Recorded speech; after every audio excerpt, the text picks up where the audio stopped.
esto es un taller que está en Galdácano, que mucha gente pues no lo debe de conocer.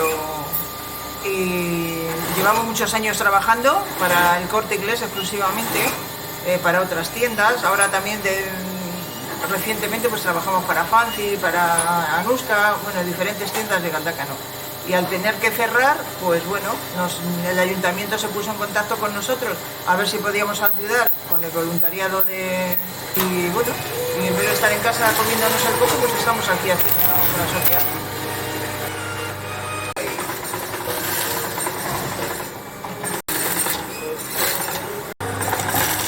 Y estas también pues están son para el hospital, pero también para las residencias de Galdácano.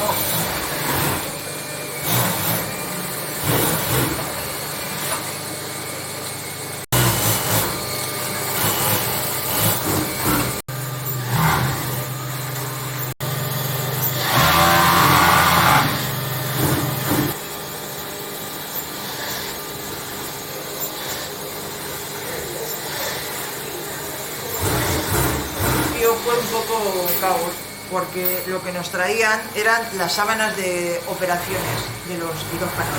Entonces nosotras teníamos que ver de dónde se cortaban, cómo se cortaban, y bueno. Y luego ya, cuando se terminaron las batas de quirófano, pues ya tuvieron que echar manos de una tela que había como de manteles, o que no era impermeable, que era así una tela transparente.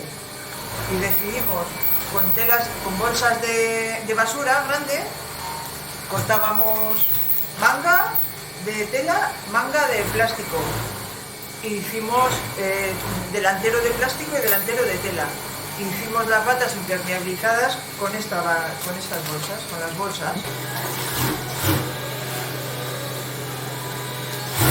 Con este material que han traído ya muy bien, porque esto ya terminas y ya queda la bata perfecta, mira, queda pues...